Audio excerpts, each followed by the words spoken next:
Assalamualaikum warahmatullahi wabarakatuh. Shalom, Om Swastiastu, Namo Buddhaya, salam kebajikan. Di sini saya Azhar Imelta dengan rekan saya Luciana akan menjelaskan sanksi pidana menurut KUHP lama dan KUHP baru. KUHP lama merujuk pada pasal 10 KUHP, pidana terdiri atas dua jenis, yaitu pidana pokok dan pidana tambahan. Berdasarkan KUHP lama, pidana pokok terdiri dari 5 macam. Menurut pasal 10 huruf A KUHP lama, pidana pokok adalah sebagai berikut.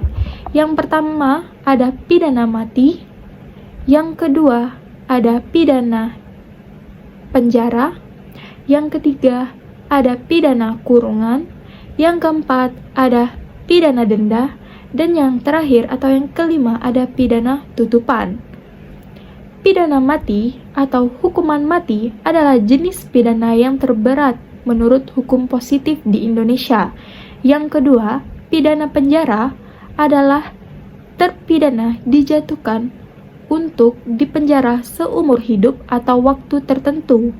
Yang ketiga, ada pidana kurungan.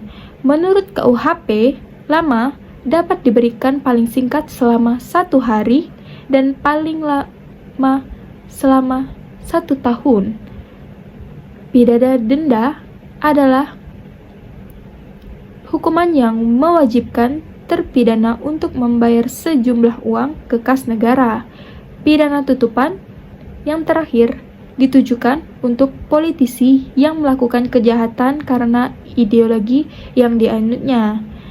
Pidana tambahan menurut pasal 10 huruf B KUHP lama terdiri dari 3 macam, yaitu pencabutan beberapa hak tertentu, perampasan barang yang tertentu, dan yang terakhir ada pengumuman putusan hakim. Selain tindakan pidana tersebut, ada juga dikenal tindakan yang dapat dikenakan bersama-sama dengan pidana pokok berupa konseling, rehabilitasi, pelatihan kerja, perawatan di lembaga, atau perbaikan akibat tindak pidana.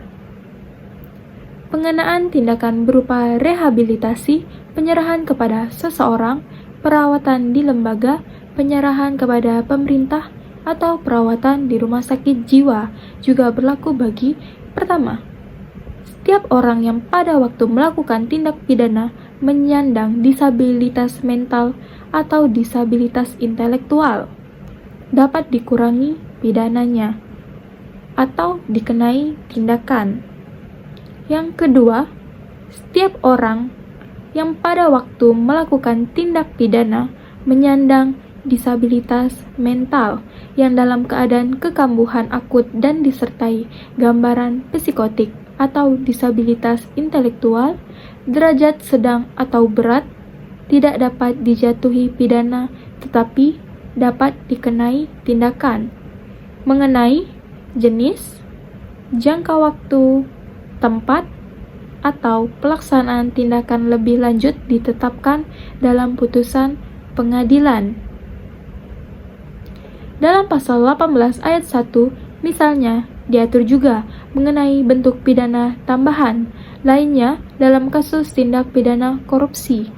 Yang pertama, perampasan barang bergerak yang berwujud atau yang tidak berwujud. Yang kedua, pembayaran uang pengganti yang besarnya sama dengan harta benda yang dikorupsi. Yang ketiga, penutupan seluruh atau sebagian perusahaan untuk waktu paling lama 1 tahun.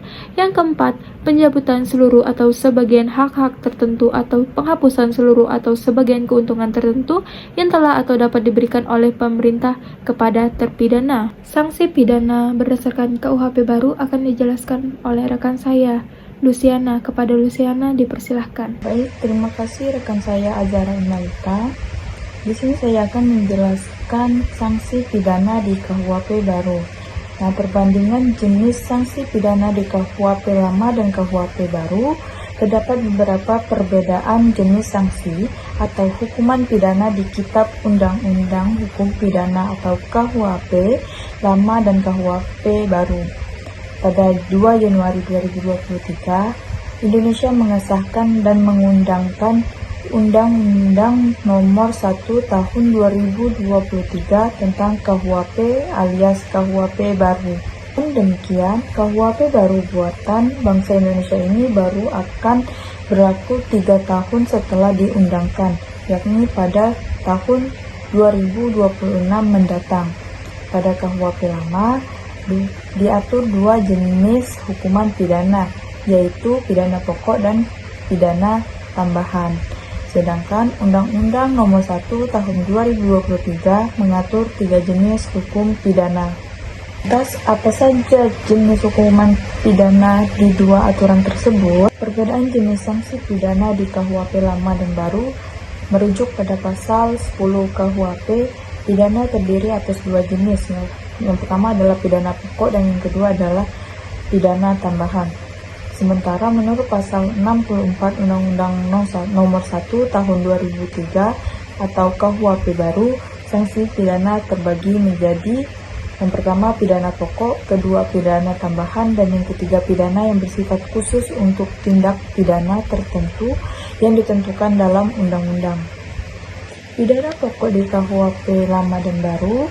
Berdasarkan KUHP lama, pidana pokok terdiri dari 5 macam. Sedangkan di KUHP baru, pidana pokok hanya terdiri atas 5 macam. Perbedaan keduanya terletak pada pidana atau hukuman mati yang tak lagi menjadi pidana pokok menurut KUHP baru. Selain itu, pada KUHP baru, pemerintah juga mengganti pidana tutupan dan pidana pengawasan. Bukan hanya itu, KUHP baru juga menambah 1 jenis hukuman lain berupa pidana kerja sosial. Menurut pasal 10 huruf A KUHP lama, pidana pokok adalah sebagai berikut. Yang pertama, pidana mati, dan yang kedua, pidana penjara, dan yang ketiga, pidana kurungan, dan keempat, pidana denda, dan kelima, pidana tutupan. Di sisi lain, merujuk pada pasal 65 KUHP baru, pidana pokok terdiri atas yang pertama, pidana penjara, kedua, pidana tutupan, ketiga, pidana pengawasan, dan keempat, pidana denda, dan yang kelima, pidana kerja sosial. Baik aturan lama atau baru, urutan pidana sama-sama menentukan berat dan ringannya hukuman. Pidana tambahan di KUHP lama dan baru. Pidana tambahan menurut pasal 10 huruf B di KUHP lama terdiri dari 3 macam, yaitu pertama, pencabutan beberapa hak tertentu, kedua, perampasan barang yang tertentu, dan ketiga, pengumuman putusan hakim.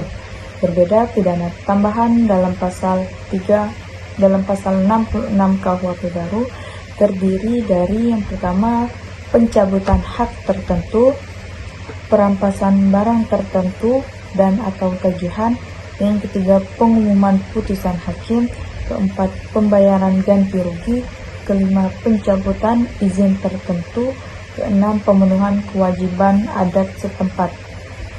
Pidana tambahan menurut KUHP baru dapat dikarenakan apabila penjatuhan pidana pokok saja tidak cukup untuk mencapai tujuan pemidanaan. Sekian dari saya.